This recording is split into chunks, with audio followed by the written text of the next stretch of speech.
mesmo e tome a sua cruz e siga-me. Porque qualquer que quiser salvar a sua vida, perdê-la. Mas qualquer que perder a sua vida por amor de mim e do Evangelho, esse a salvará. Pois, que aproveitaria o homem ganhar todo mundo e perder a sua alma? Ou, que daria o homem pelo resgate da sua alma? Todos?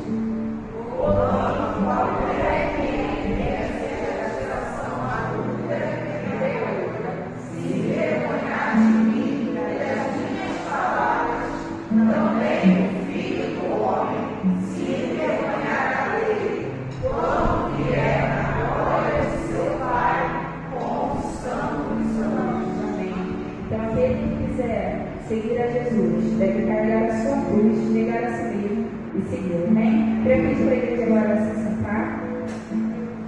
Vamos para a outra moça? Amém? Venha sentar e vamos adorar nosso Deus, irmãos.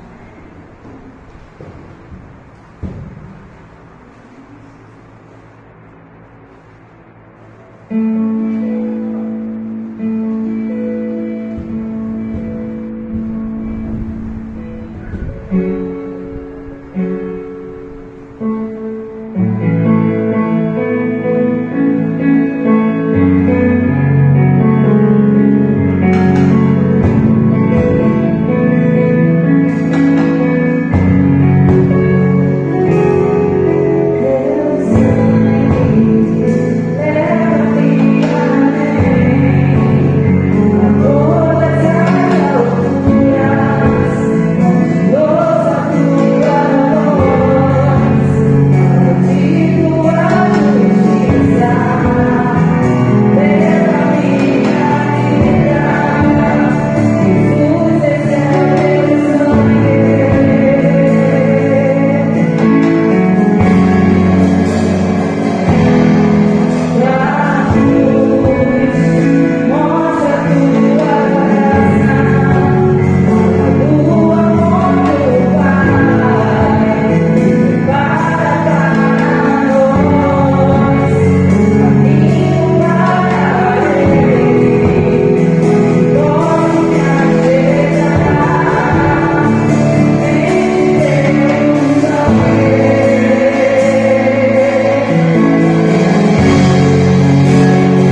primeira jornada é a jornada de oração, que é seguindo aqueles temas, por amar você, por amor, por amar, eu me importo por você. Então, eu convido os irmãos a estar sempre lembrando daquele seu amigo, daquele seu familiar, daquele seu parente, porque eles precisam da graça do nosso Deus. A nossa segunda jornada é a jornada de leitura da Bíblia. Então, todos os dias, tira um momento, 5 minutos, 10 minutos, 15, não importa a quantidade, para que você possa se alimentar da palavra de Deus. Estamos aqui todos os domingos, às 8 horas da manhã, para aprender um pouco mais da palavra de Deus, na nossa escola bíblica dominical. E essa também é uma das formas de nos alimentarmos e de nos aproximarmos ao Senhor. Nesse momento de intercessão, eu convido a irmã Sandra. Ela vai estar orando nesse momento pelos enfermos da nossa igreja e também pelos nossos visitantes. Que Deus tem nos abençoado cada dia mais com visitantes, tem um casal, sejamos bem-vindos em nome do Senhor Jesus. Tem a irmã da nossa irmã Sandra, tem um amigo do pastor que também já é em casa, né?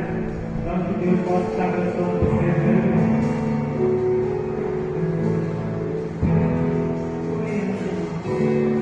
Senhor nosso Deus, glorioso, maravilhoso, sublime.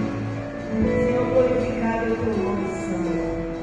Nós queremos te agradecer, Senhor, essa noite, por tudo que o Senhor tem feito em nossas vidas. Porque muitas vezes nós nem pedimos, mas o Senhor nos concede. Senhor, obrigada por cada um que chegou na tua casa, Senhor. Obrigada por ter nos trazido em segurança. Obrigada por mais esse domingo, mais esse dia de vida. Obrigada, Senhor, porque a nossa confiança nós depositamos em Ti, Senhor. Nós queremos te agradecer por cada alma aqui presente e queremos clamar, Senhor, por todos aqueles que ainda não te buscam, não te conhecem. Senhor, usa-nos como Tu quiseres, meu Pai. Usa a nossa boca, a nossa voz, usa os nossos pensamentos, para que almas, Senhor, vidas, verdadeiramente sejam ganhas para o teu reino de Deus. Pai, perdoa as coisas que fazemos e te entristecem, pois reconhecemos que somos pecadores.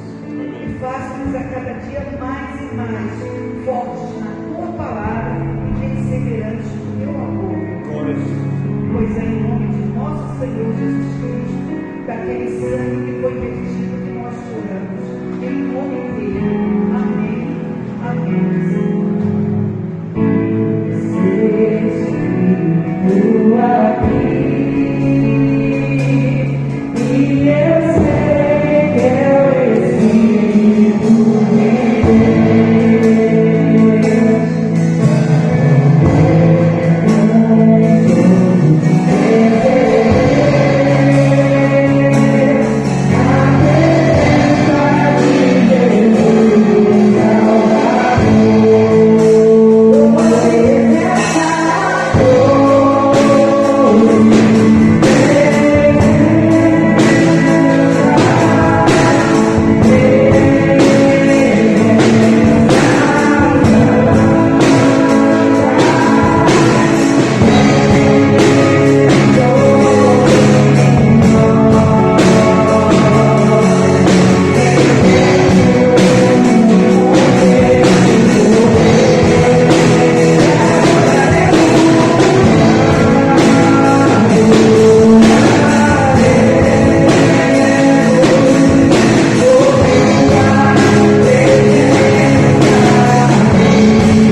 É bom ver o irmão Sebastião ali, não é isso? É ele? Oh, glória! Deus abençoe a irmã Márcia, vizinho da irmã Itinéia, nossos vizinhos, irmão Gadá. Deus abençoe. Eu falei com a minha irmã que a senhora esteve aqui. Ela ficou muito feliz. Você também que nos visita, amigo Carlos Alberto ali, já desde quando a gente tinha cabelo, a gente era bem mais novo, né? E você, membro dessa comunidade de fé. Você que está nos assistindo por essa live, nós somos a Igreja Batista Memorial Rocha Miranda. Eu vi a participação de algumas pessoas, pastor Alberto, Kátia, vi também a Lia, a nossa irmã Moacir, e o meu desejo, a minha oração é que Deus abençoe poderosamente a vida de cada irmão, cada amigo que tem a oportunidade e o privilégio de estar inseridos assistindo essa live. Queridos, nós estamos mais uma vez na casa do Senhor, com a alegria de louvar e bendizer o nome desse Deus que é digno de toda honra e de toda glória. A chuva caiu. É engraçado, né? Nós estávamos mais familiarizados com chuvas de janeiro. Parece que fevereiro também tem sido chuvoso. E nós vamos orar. Antes de nós entrarmos no texto da palavra de Deus dessa noite, eu convidei a irmã Arinda, nós fomos ali ao gabinete orar. E eu queria também orar com a igreja pela saúde física do Tiago. Tiago é irmão sanguíneo da Arinda, e fomos informados de que o quadro do Tiago ele estava um pouco crítico, mas Deus, foi como eu disse para a Arinda, Deus é poderoso para mudar quadros. E nós vamos falar hoje um pouco sobre o poder miraculoso de um Deus extremamente poderoso. E nós vamos ver 3 caminhos que nos leva a confiar, a crer no poder de Deus. Queridos, você pode se colocar em pé? Eu quero orar nesse momento, mais uma vez. O irmão Vinícius já orou. A oração do Vinícius não tem diferença da minha, porque estamos fazendo no nome do Senhor Jesus. Mas eu queria nesse momento também somar com a minha oração nesse momento intercessório. Eterno, em nome de Jesus, estamos mais uma vez na Tua presença. E o que nós queremos pedir? Nós queremos pedir que o Senhor venha com o Teu poder. A Tua mão opera milagre sobre a vida do Tiago. Isso nós oramos porque cremos e agradecemos. No nome de Jesus. Amém. Amém. Querido, abra sua Bíblia no livro de Êxodo. Eu quero compartilhar com vocês Êxodo, capítulo de número 14, e nós vamos nos deter a partir do versículo 15, 16, iremos ler do 21 ao 22 e do 24 até o versículo de número 31. Êxodo 14, a partir do versículo 15. É um texto bem conhecido. Gostaria de pedir alguém para desligar esse ventilador para mim, por favor? Senão vou aqui no papel. Êxodo 14, 15 diz assim: Então disse o Senhor a Moisés: Por que clamas a mim? Dize aos filhos de Israel: marchem. E tu levanta a tua vara, o cajado, o bordão, e estende a tua mão sobre o mar, e fende-o, para que os filhos de Israel passem pelo meio do mar em seco. Versículo 21. Então Moisés estendeu a sua mão, obrigado Moisés, sobre o mar, e o Senhor fez retirar o mar por um forte vento oriental toda aquela noite, e o mar tornou-se em seco, e as águas partiram. E os filhos de Israel entraram pelo meio do mar em seco, e as águas foram como um muro, à sua direita e à sua esquerda. Versículo 24. E aconteceu que na vigília daquela manhã, o Senhor na coluna coluna do fogo e da nuvem viu o campo dos egípcios e alvoroçou o campo dos egípcios e tirou-lhes as rodas dos seus carros e dificultosamente os governavam. Então disseram os egípcios: fujamos da face do Deus de Israel, porque o Senhor por eles peleja contra nós egípcios. E disse Deus, o Senhor, a Moisés: Moisés, estenda a tua mão sobre o mar, para que as águas tornem sobre os egípcios, sobre os seus carros e sobre os seus cavaleiros. Então Moisés estendeu a sua mão sobre o mar. O mar retornou a sua força ao amanhecer, e os egípcios, ao fugirem, foram de encontro a ele, ao encontro ao mar, e o Senhor derrubou os egípcios no meio do mar, porque as águas tornando cobriram os campos e os cavaleiros e todo o exército de Faraó. Diz o texto que haviam seguido no mar, nenhum deles ficaram, mas os filhos de Israel foram pelo meio do mar seco, e as águas foram como um muro, à sua direita e à sua esquerda. Assim Deus, Senhor, salvou Israel naquele dia da mão dos egípcios, e Israel viu os egípcios mortos na praia do mar.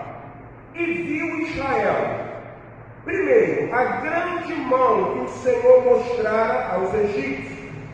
Segundo, e temeu o povo ao Senhor. E terceiro, e creu no Senhor e em Moisés, seu servo. Eu queria que a igreja lesse o último versículo, que é o versículo de número 31, por favor. Israel viu o grande poder do Senhor contra os egípcios, temeu o Senhor e pôs nele a sua confiança, como também em Moisés, seu servo. Amém? Vamos orar. Quero abençoar a leitura da tua palavra e a explanação da mesma. Te oro agradecido em Jesus. Amém. Amém. Querido, você pode se assentar. Nesse restante ainda de culto que temos, antes de ministrarmos o memorial da ceia do Senhor, eu entendo e eu gostaria que você também tivesse a mesma compreensão. Que privilégio o Senhor está dando a nós nesse ano de 2024. E provavelmente você pode falar assim: pastor, o privilégio da vida? Sim. O privilégio de ver um filho casando, uma filha, de um neto também. Mas o que eu gostaria que você entendesse é que o privilégio que Deus tem concedido a nós, como Igreja Batista Memorial de Rocha Miranda, quando céu, é a oportunidade de estarmos nos familiarizando com a sua o quê? Palavra. E por que eu uso na palavra introdutória esse tema, um grande privilégio? Porque, queridos, vocês percebem que entramos no mês de fevereiro, mas no mês de janeiro nós tivemos uma oportunidade de pregar sobre um texto do primeiro livro sagrado. E agora, no segundo mês, Deus está dando a oportunidade de nós estarmos trabalhando no segundo livro, vendo um texto, estudando um texto, pregando um texto, para que a igreja possa ter compreensão de um Deus que é criador, o que nós vimos em Gênesis, de um Deus que tem responsabilidade, pois diz a sua palavra que seja todo homem mentiroso, mas Deus jamais será mentiroso, e Ele tem a responsabilidade de cumprir as suas promessas. Quando Deus mostra o seu poder criacionista, que nós vimos em Gênesis, criando o homem do pó da terra, dando ao homem condição de se tornar alma vivente, nós também percebemos na inauguração de um novo povo, na inauguração de uma nova história, Ele cumprindo promessa ou seus desígnios que Ele estabeleceu. E é interessante porque quando falamos das promessas divinas, o livro de Êxodo mostra que aquilo que Deus prometeu, depois de 400 anos, e Êxodo vai dizer 430, ele faz com que os hebreus saiam do Egito. Na profecia que foi dada ao pai Abraão, ele, depois de um sono, num êxtase espiritual, Deus fala: olha só, que eu vou fazer uma grande nação, eles vão ser escravos durante 400 anos, mas eles vão sair daquele lugar com riqueza. E aí Deus inaugura, Deus cumpre aquilo que ele disse em Gênesis capítulo de número 12: sai do meio da tua parentela, vai para uma terra que te mostrarei, porque de ti farei uma grande nação. Essa saída é a manifestação ou cumprimento, da promessa de Deus. E quando nós nos deparamos com isso, Deus no decorrer da história, Deus no decorrer da manifestação do seu poder, Ele traz coisas extraordinárias que faz com que a nossa fé, a fé da igreja moderna, a fé da igreja atual, aumente, cresça. O que eu gostaria que você entendesse é que Deus, assim como Ele cumpre as suas promessas, Ele também quer que eu e você estejamos munidos de confiança. E confiança qual? Que Ele é poderoso para fazer. No livro de Êxodo, o que você percebe? Você percebe que os 400 anos se cumprem. E Deus agora precisa mostrar algo a um povo que Ele escolhe para ser sua propriedade particular, a manifestação da sua mão poderosa. Quando Deus manda as 10 pragas, você percebe uma coisa muito notória. Se eu falar para vocês que foi Faraó que endureceu o coração, eu vou dizer o seguinte: que Deus ele não tem controle, que Deus ele não pode dominar aquilo que Ele criou. A grande verdade, o que eu quero dizer é que nas 10 pragas, e quando havia aquelas manifestações, era Deus que estava endurecendo o coração de quem? Faraó.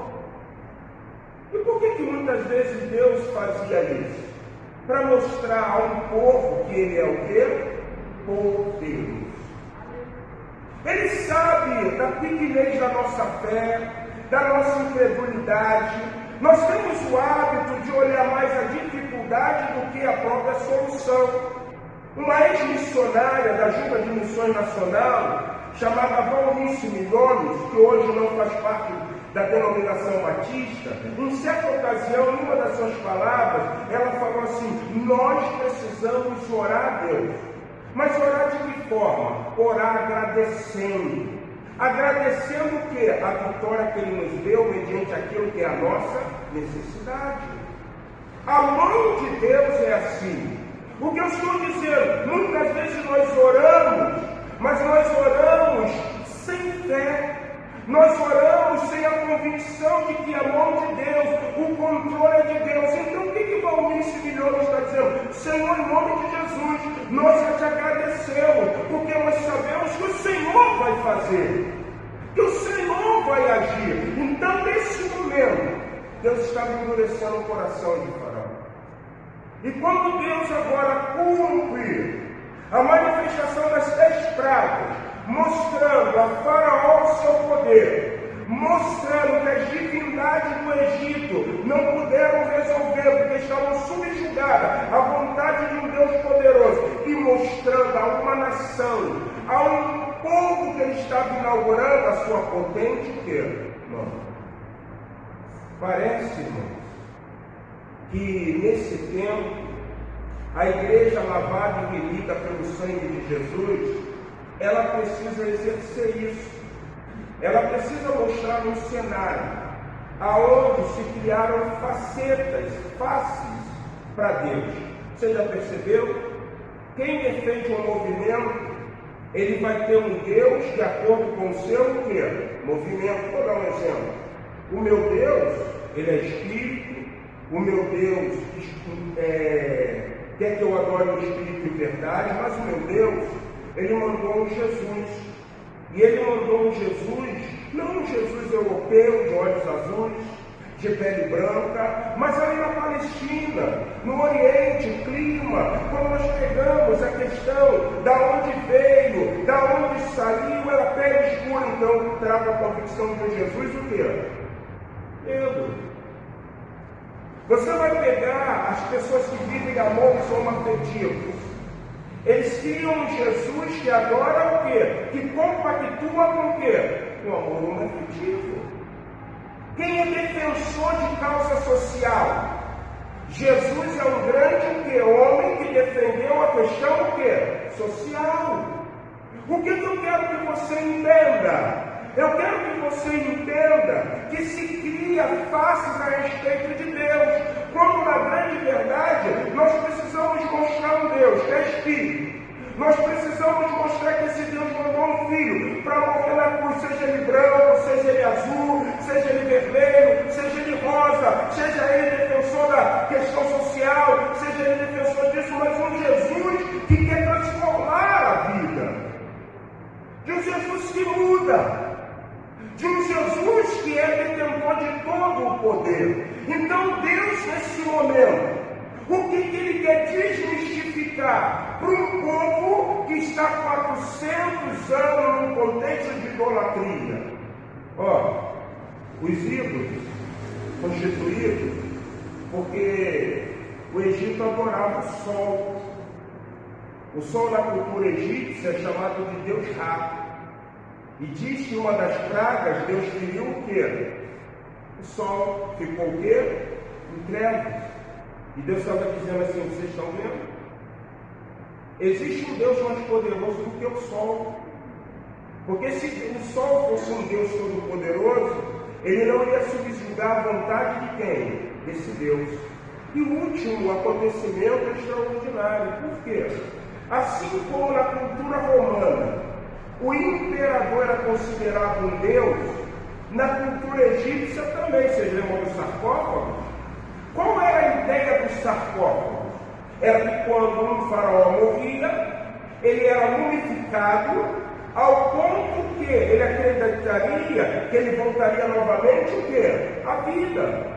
Quando os bárbaros invadiram o Egito, o que eles fizeram? Saquearam o quê? Os sarcófagos, porque estavam cheios de riqueza de quem? Dos faraó. E o que Deus faz?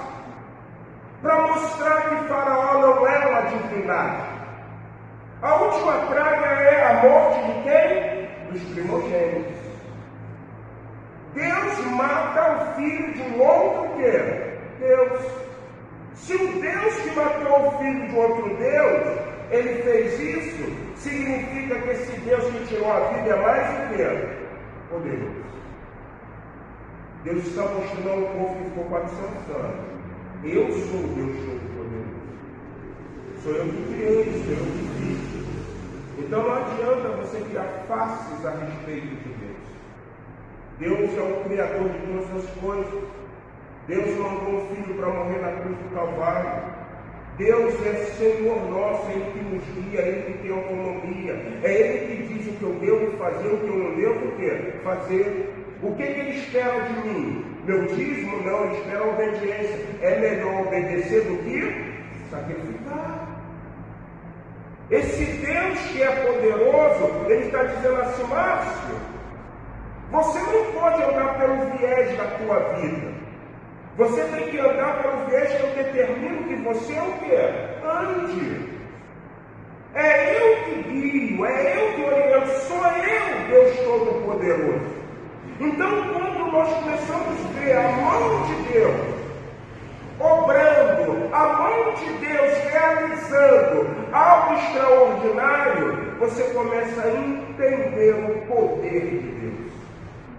No texto que nós lemos, quando Israel sai, Deus faz uma coisa extraordinária. Os teólogos dizem que quando Israel sai do Egito, ele podia ir para outro caminho, ou à sua esquerda ou à sua direita. Sabe o que Deus faz, gente? Direciona o povo à frente. À frente tinha um mar o quê? Vermelho. Ah, porque Deus queria encurtar o caminho? Não. Porque Ele queria mostrar o seu o quê? O seu poder. O seu poder. Deus, quando faz o povo de Israel sair do Egito, presta bem atenção nisso. Na mente de Deus, no pensamento divino, se estabelece um princípio simples. E sabe qual é? Vocês não estão fugindo. Sou eu que estou tirando vocês com mão o quê? Forte. Você entendeu? Vocês não estão fugindo. Então, se você for por esse caminho, sabe o que o faraó vai achar? Que vocês estão o quê? Fugindo. Se você for por esse outro caminho, sabe o que o faraó vai achar? Que vocês estão fugindo. Mas se vocês forem na direção do mar vermelho, o faraó vai reconhecer que eu sou o Deus todo o quê? Poderoso. Na mente de faraó, como na mente daquele que não tem dimensão do poder de Deus, e a mente do homem, da mulher, do servo, da serva, que não tem a compreensão de um Deus poderoso, pensa o seguinte: o que Deus vai fazer? Caramba, não era melhor ele ter saído, mandado sair pela esquerda, a minha esquerda que é a direita de vocês? Não era melhor ele ter saído, mandado sair pela direita, a direita que é a esquerda de vocês? Mas Deus falou assim: mar vermelho. E no versículo 15, Deus começa a trabalhar uma coisa extraordinária. Se eu quero crer no poder dele, na manifestação dele, eu preciso ter a primeira visão. É que Deus sempre usa o improvável. É assim, gente. Pastor, estou com uma dívida grande. Qual é a sua dívida, meu irmão? Pastor, minha dívida é 10 mil reais. O que eu vou fazer? Quanto você tem? Eu tenho 5. Resta o quê? 5. Deus não vai mandar dinheiro cair do céu. Nunca Deus vai fazer isso. Sabe por quê? Porque Deus é Senhor de princípio. O real, ele tem série. Qualquer dinheiro feito fora dessa série é uma o quê? Falsificação. Deus trabalha com falsificação? Não. Mas ele usa o improvável. Quem ele vai usar? Aquele que menos você espera para te ajudar. Você recorreu a todo mundo. Aquele amigo abonado. Pô, meu amigo, não posso usar, porque se eu pegar esses 5 mil, eu vou ter que mexer na minha capitalização. Não posso usar. Vai procurar outro amigo, e aí? O que é? Puxa, rapaz, não posso, porque justamente eu tenho uma fatura de 5 mil para pagar. Vocês lembram que Mateus diz? Um rei deu uma festa e mandou convidar pessoas. Todo mundo não deu uma desculpa? Não foi? Ninguém compra um campo sem antes ver. Aí falou assim: não posso porque eu tenho que comprar um campo. Mentiu. Aí o que o rei fez? Mandou chamar os improváveis. E os improváveis o quê? Vieram. É assim que Deus vai trabalhar. O que Moisés tem na sua mão? O improvável. Sabe o que Moisés tem na sua mão? Um cajado. Esse cajado é interessante porque esse cajado tem uma história. Quando Moisés sobe ao monte, ele vê a sarça e ele é chamado por Deus. Deus fala o seguinte: vai a Faraó e diz: Faraó, deixai meu povo ir para celebrar uma festa a mim, para que ele me adore. Porém, eu endurecerei o quê? O coração de Faraó. Mas, Senhor, como que eu vou chegar na presença de Faraó e vou te dizer assim: Deus mandou você mandar o povo embora? O que tu tem na tua mão, Moisés? Eu tenho um bordão. Joga no chão. Quando Moisés joga o bordão no chão, o que acontece? Transforma em uma serpente. Se ele não quer isso, mete a mão aqui no teu peito. A mão sai o quê? Leprosa. Chama o teu irmão Arão. Mas eu sou pesado de mim, então chama Arão. E o que eu falar com você, você vai dizer Arão e Arão vai dizer a Faraó. Chegaram na presença de Faraó. A história do bordão, do cajado de Moisés é extraordinária. Porque esse improvável está justamente na manifestação do poder de Deus. Queridos, eu não vejo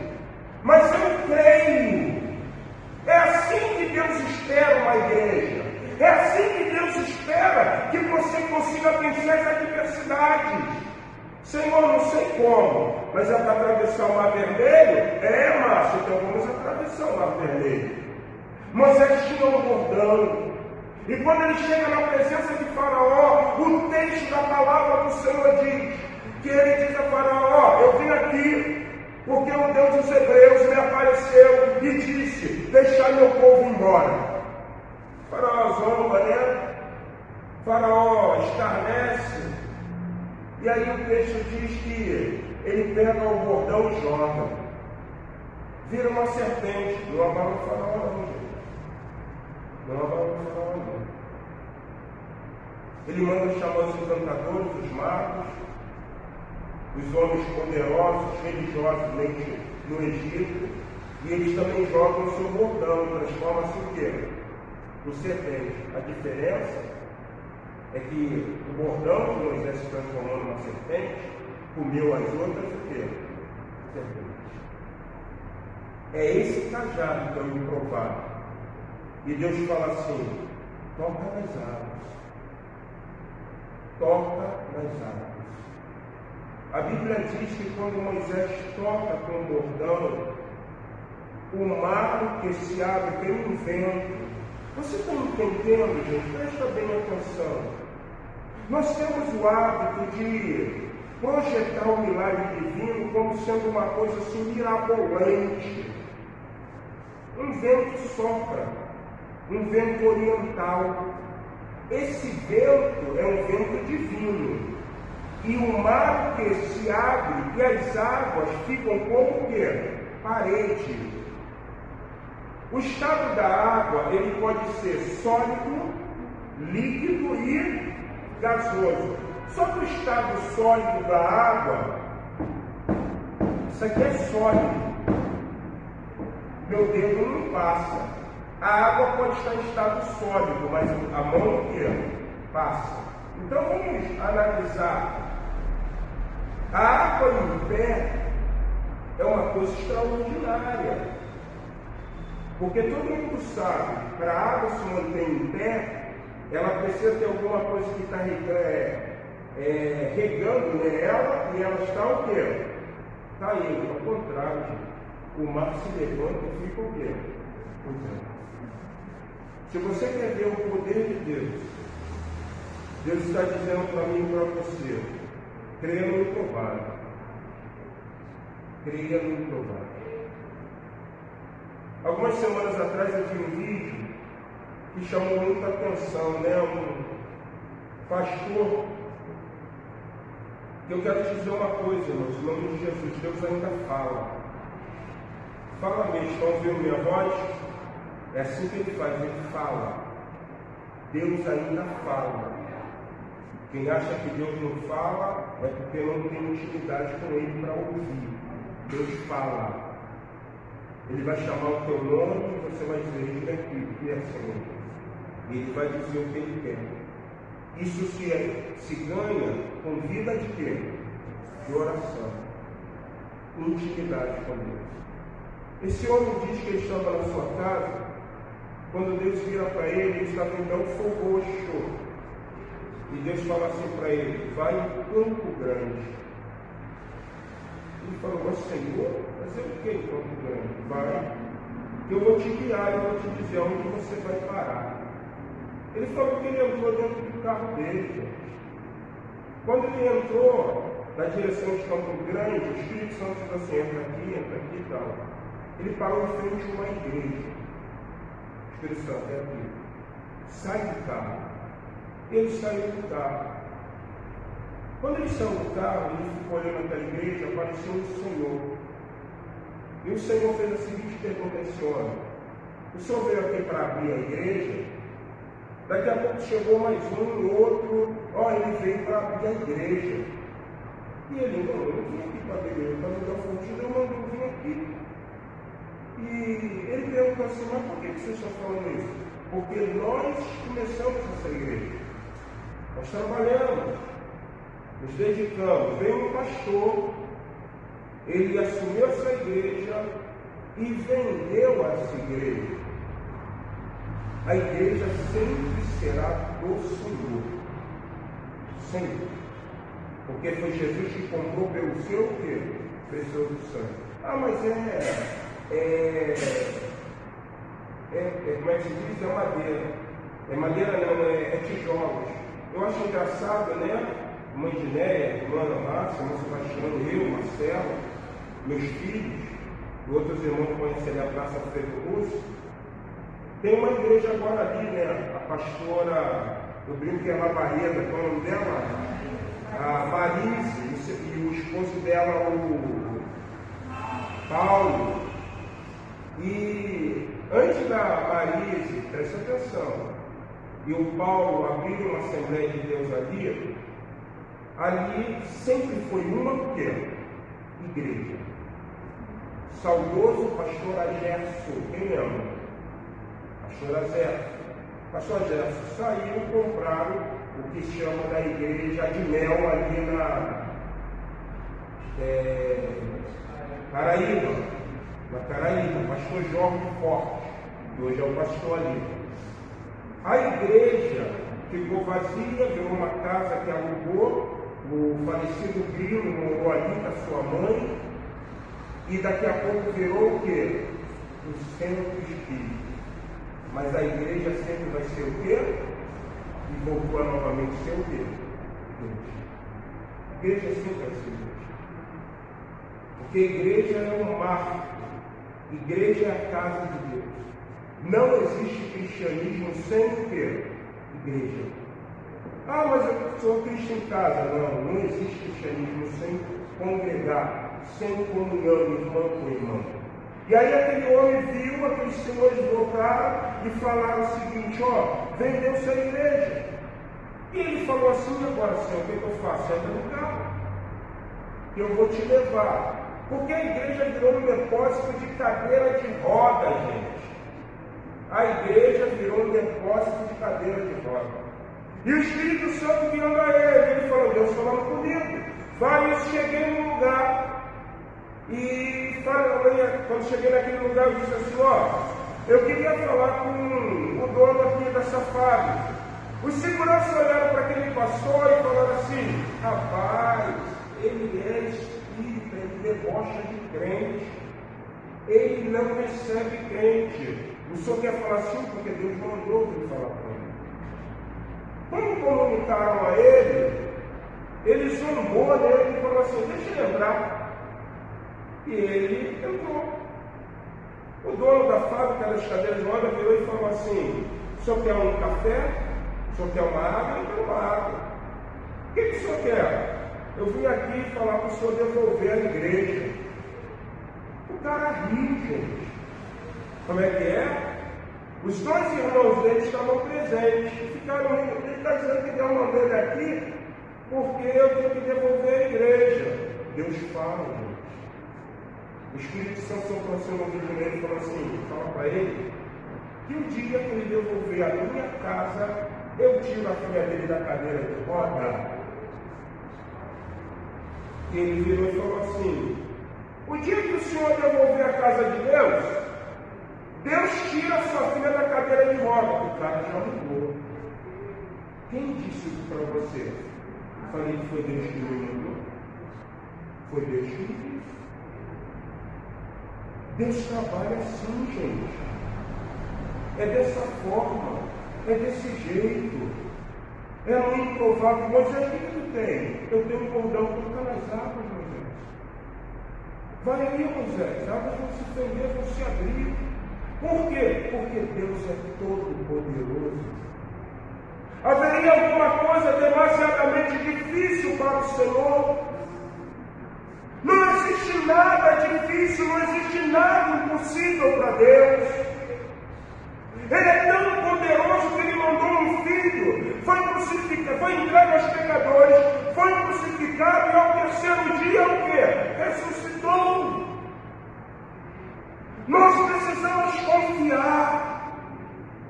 Nós precisamos estar crendo no improvável, no tempo, na hora e quando Deus estabelece. Pode ser que nessa noite você tenha a oportunidade de viver o milagre de Deus, como viu aquela mulher Filícia.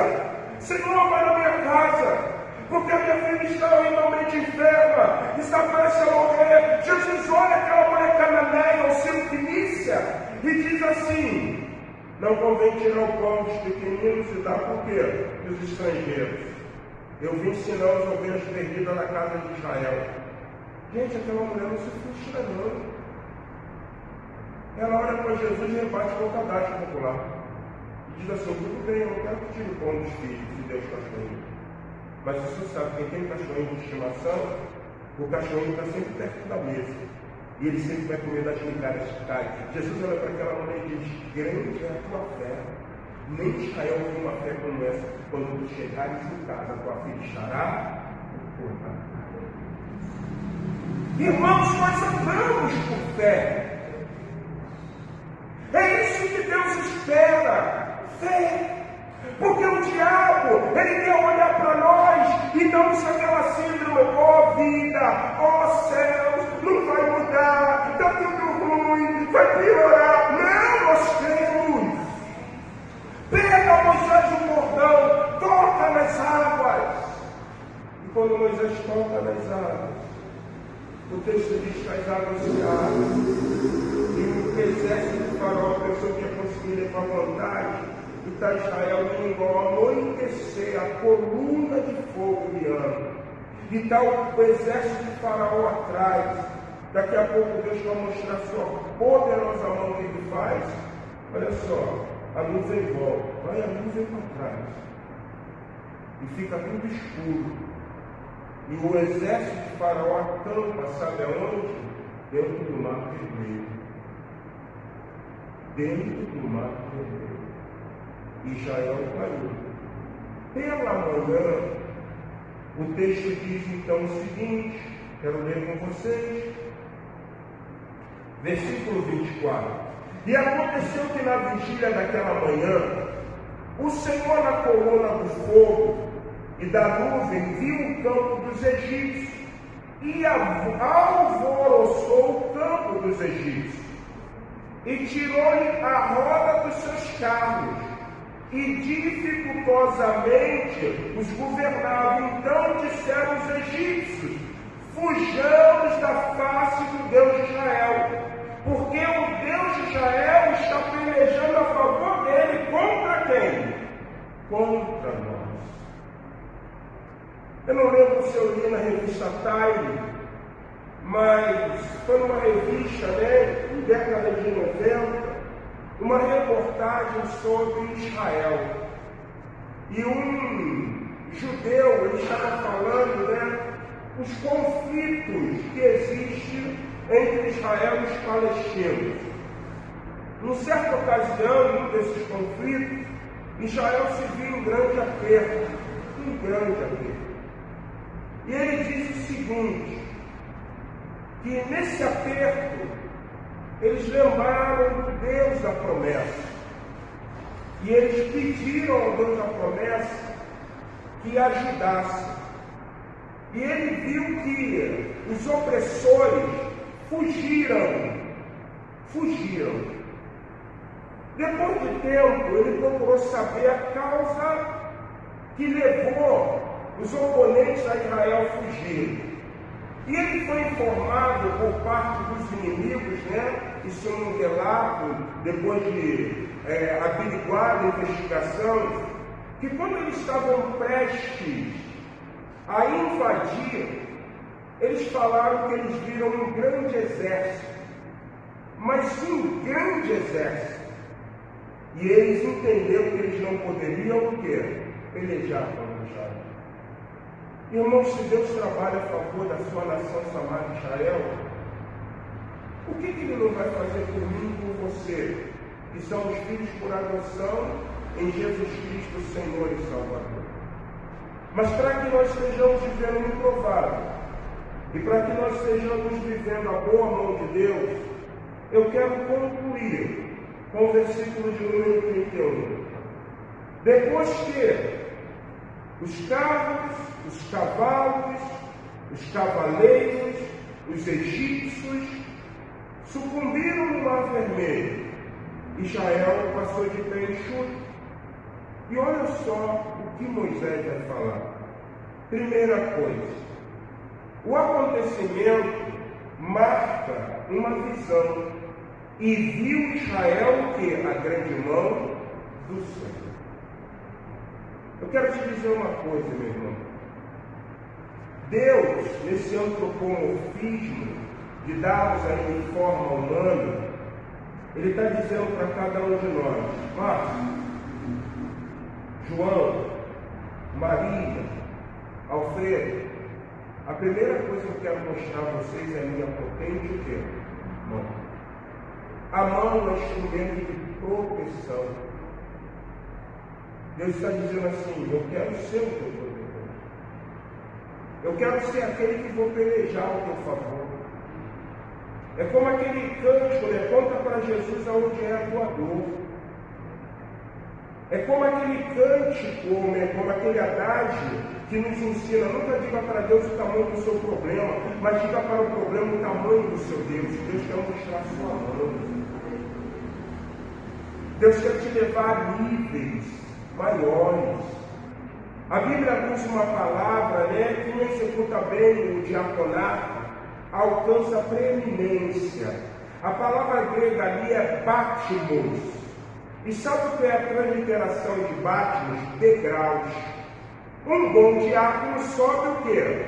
Degraus. Preeminência.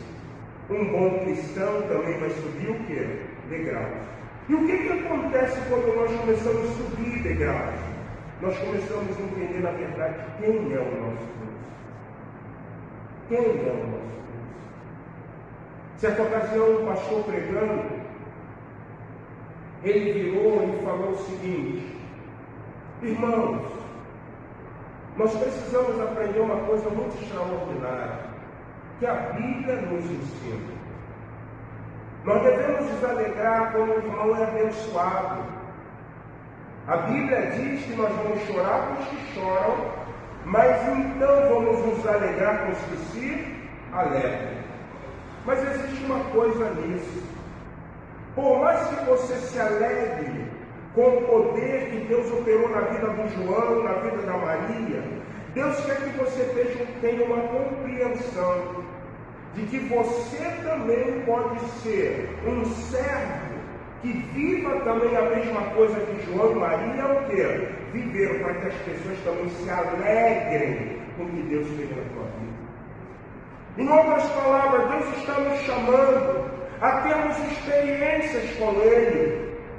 A experiência de Paulo foi de Paulo, glória a Deus, aleluia. A experiência de Eliseu foi de Eliseu, glória a Deus, aleluia.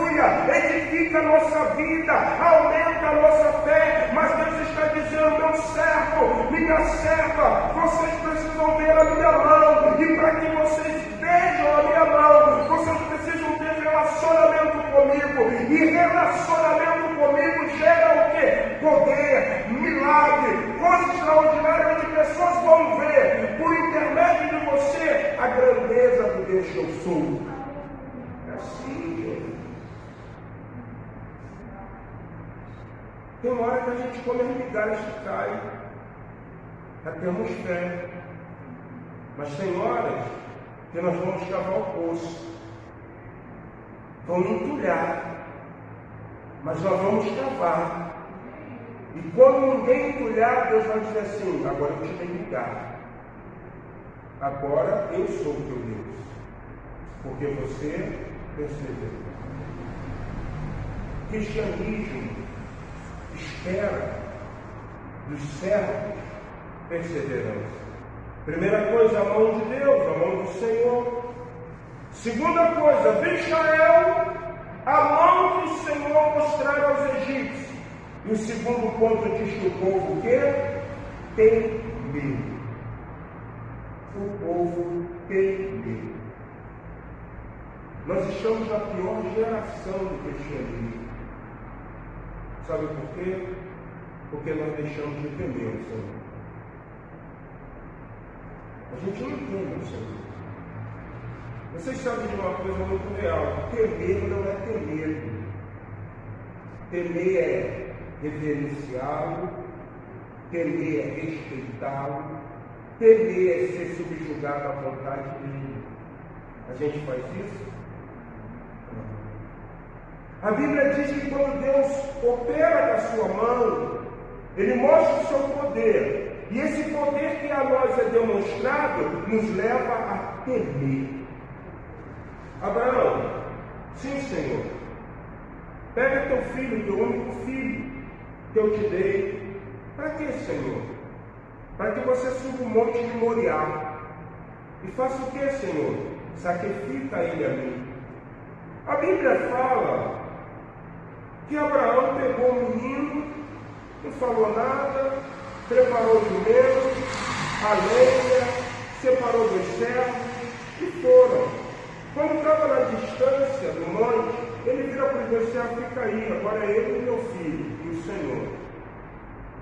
A Bíblia diz que ele sobe com o menino já tem entendimento do que é o holocausto, o sacrifício. Ele vira e pergunta: pai, aonde está o holocausto? Abraão diz o seguinte para ele: o Senhor é Jireh, o Senhor é o que provê, Ele vai prover o cordeiro. Quando ele estende o menino sobre o altar, a Bíblia diz, olha só, gente, para estender alguém no altar, existe uma coisa: o altar tem que estar com lenha, não acesa. Porque no holocausto o sangue primeiro tinha que ser o quê? Espargido. Na mente de Isaac, ele está deitado sobre madeiras. Ele sabia o que era um sacrifício. Mas a Bíblia diz que quando ele pegou o cutelo ou a faca para imolar o menino, sangrar o menino, degolar o menino, Deus bradou do céu e disse: não faz isso, porque agora eu vejo que tu o quê? Me temes. Na galeria dos heróis da fé, sabe o que falam de Abraão? A fé de Abraão era tão extraordinária que ele acreditava que ele podia matar o menino e Deus era poderoso novamente para trazer ele o quê? A vida. Isso é temer. Muitas vezes Deus não está realizando algo extraordinário na minha vida, porque Deus está falando assim: Márcio, mas como é que a minha mão vai vir sobre você? Você não está crendo no improvável. Você está achando que eu sou um Deus que estou como uma marionete. Eu me movo segundo você determina. Não! Mas eu quero te ensinar que eu sou poderoso. Você já compreende que não há Deus como eu, o Senhor. Você compreende que eu sou um detentor de todo o poder. Você sabe que eu trabalho com o improvável, mas tem que aprender agora o quê? E temer. Será que você tem a dimensão do temor aliada a uma fé genuína como teve meu servo Abraão? Será que vai dar certo mesmo? Mas quem a gente vai parar? Será que eu vou conseguir mesmo? Irmão, nós temos que crer. Essa semana, eu peguei um negócio e anunciei para vender, porque eu preciso de dinheiro. E quando eu postei para vender, o valor de R$3.200. Entrei no quarto e fiz aquela oração: Senhor, tu sabe que eu preciso dessa quantia para resolver o problema meu. Me ajude na vida. 1 semana, 10 dias e nada do que acontecer. Aí de novo nós vamos orar: Senhor, tu sabe, me ajuda. Aí sabe o que o Espírito Santo fala para você? Não posso te ajudar. E aí você pergunta: por quê? Porque tu está achando que você vendendo vai conseguir resolver o seu quê?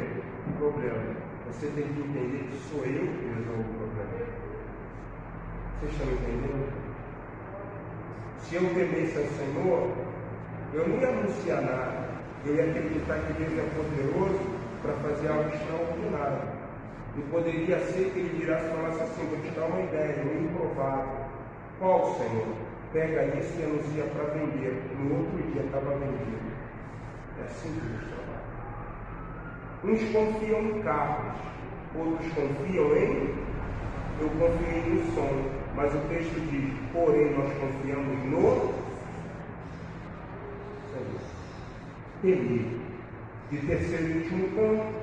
E viu Israel a grande mão do Senhor mostrar os egípcios e temeu o povo ao Senhor. E a seguinte coisa, e deu no Senhor. Em outras palavras, se nós queremos ver Deus fazendo o improvável, se nós queremos ver Deus obrando o seu poder, nós precisamos temer, nós precisamos crer, nós precisamos ter fé. Ainda que eu falasse a língua dos homens e dos anjos, não tivesse amor, nada o que seria. 1 Coríntios 13. Diz que o amor jamais acaba, isso. Os dons, porém, vão cessar, mas existem duas coisas que não acabam: o amor e o quê? A fé. Porque sem fé é impossível agradar. A pergunta de Deus essa noite para mim e para você: o que você vê na frente? E você pode dizer assim, uma vermelho. O que você vai fazer? Vou tocar por improvável. O que vai acontecer? Eu vou ver a tua boa mão. O que vai trazer a minha boa mão? Vai trazer temor ao Senhor. E o que esse temor vai trazer? Confiança. É o que Deus está dizendo para mim e para você. Conta para Jesus. Onde é? Fala para Jesus qual é o teu problema. Saia daqui revigorado na fé. Saia daqui nessa noite dizendo assim: Satanás, diabo, anjo caído, ladrão, inimigo de Deus, ou inimigo das coisas de Deus, não de Deus, inimigo das coisas de Deus. Eu saio daqui inimigo de um estudo da fé. E esse estudo da fé me dá condição de ver o milagre de Deus. Eu quero convidar vocês a se colocar em pé. Nós estamos chegando ao término do nosso culto.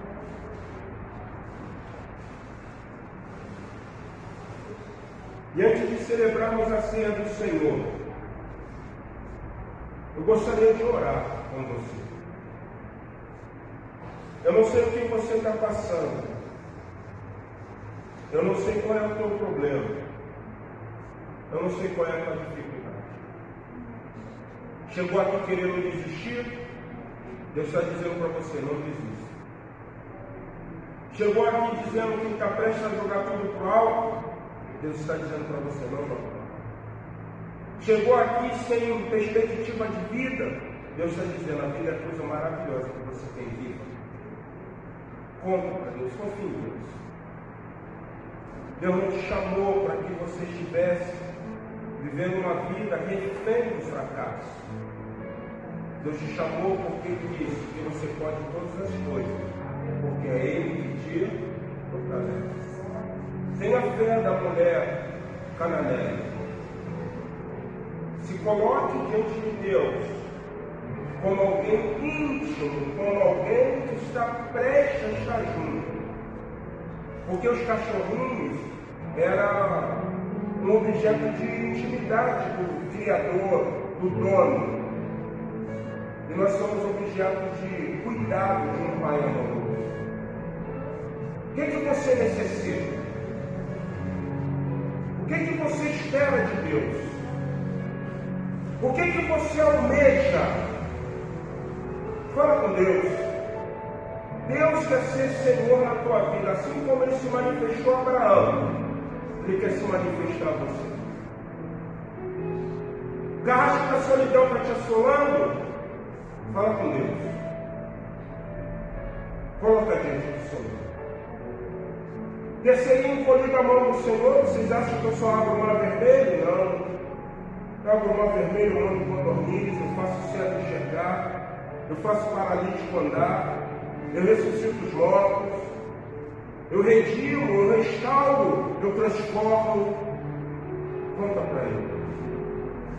Amém? Podemos crer que o milagre de Deus vai acontecer. Comece a orar ao Senhor. Fala aí, Senhor, me ajude. Não tenho mais esperança não. Está tudo difícil. Inclina o discurso. Inclina os seus ouvidos ao discurso de Deus.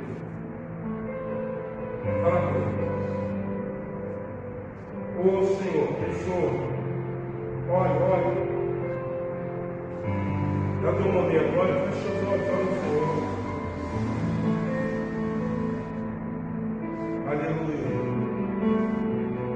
Aleluia. Posso crer, Senhor.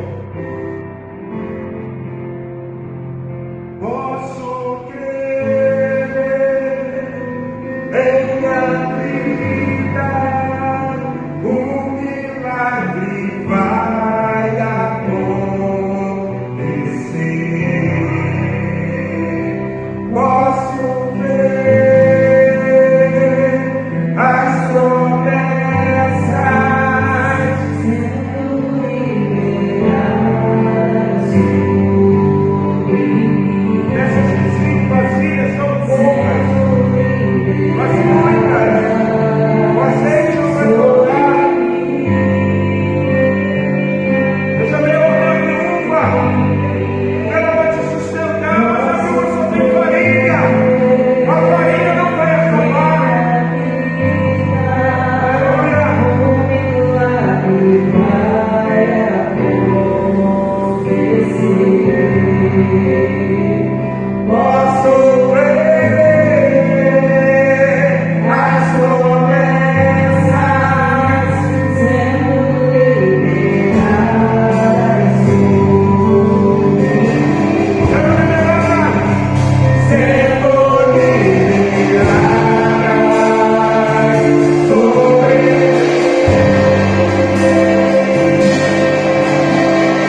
horas, pensa bem, que os dardos de Satã, eles começam a ser arremessados na sua vida. E uma das especialidades é que ele vai pegar um dardo e ele vai lançar sobre você para que você comece a viver o pessimismo. O pessimismo é uma coisa horrível na vida do cristão. E o diabo, quando sabe que você está no pessimismo, ele sabe que os desígnios dele começam a se cumprir aonde? Na sua vida. Você fica triste, você fica desanimada, você fica desanimado, você acha que nada vai ser resolvido, que tudo vai ser ruim. Sabe de uma coisa? Isso não é Deus. Isso é o adversário. Você está, que a Bíblia chama de inflamado. Por isso que ele fala, no livro escuro da fé, com os quais apagareis não os dardos inflamados. Sonhe com Deus. Sonhe que você é um conquistador. Sonhe que você é um vencedor. Sonhe que você é uma vencedora. Sonhe que pode ser hoje um milagre de Deus na tua vida. Acredite. É como uma brincadeira, show pessimismo. Vai embora. Existe um canto que diz: aonde a presença do Senhor está, não pode haver maldade. Aonde a presença do Senhor está, não pode haver pecado. Porque nessa noite todo desígnio vai ser o quê? Eliminado, tirado. Sai todo espírito contrário a Deus. Sai. Minha vida está firmada em Deus. Sai. Sou liberto pelo sangue na cruz. Sai. Em nome de Jesus. Sai. Assim. Eu creio em milagre. Eu creio que Deus nos chamou aqui, nesse pequeno grande rebanho, para dizer assim: moço, cara, você precisa entender que eu quero falar para o meu povo. Então, se você subir com o pessimismo, você não vai levar o meu povo a viver o que eu quero que meu povo esteja o quê? Vivendo. Pega o cordão para paralisar. No versículo 31 tem uma coisa. A Bíblia fala, eu vou ler para vocês, vamos terminar já, irmãos. Já ouviu o grande poder do Senhor contra os egípcios, a mão do Senhor. Temeu do Senhor e pôs nele a sua confiança. Como também confiar em quem? Seu governo. Tem hora que Deus fala assim: você precisa entender que você tem que ser canal para falar. Porque se Moisés não atendesse o meu chamado, se ele não fosse, eu não poderia fazer com que ele estivesse crendo na minha manifestação. Eu uso meus canais. Deus é poderoso, meu irmão. Tem hora que o diabo quer que você se sinta fracassado. Não. Deus é poderoso. Você está entendendo? Deus é poderoso. Creia no que eu estou te dizendo, em nome de Jesus. Creia. É um milagre de Deus. Deus, ele sempre puxou. Lembra que eu falei? Pensei que fosse 5.000, não vai cair do céu. Porque Deus não vai infligir o que ele tem de correto. Mas ele vai usar o quê? Pessoas. Deus sempre usou pessoas. Não adianta que você não vai ver o homem de branco entrando ainda. Ele só vai entrar quando o Pai der ordem para ele buscar a sua o quê? E Deus não vai fazer nenhum anjo entrar aqui porque muitos de vocês não saem correndo. Achando que é o quê? Fantástico. Com sentimento. Coisa natural do ser humano. Está entendendo? Se o anjo do Senhor vier, ele vai vir na pessoa de um visitante, vai ficar sentado aqui, vai assistir o culto. Você vai falar com o teu visitante, vai chegar, falar com ele, e Deus vai falar: visitei a minha igreja. Porque Deus é ordem e essência. Creia no milagre de Deus agora. Quero convidar você a tomar ceia do Senhor, quero convidar o diácono.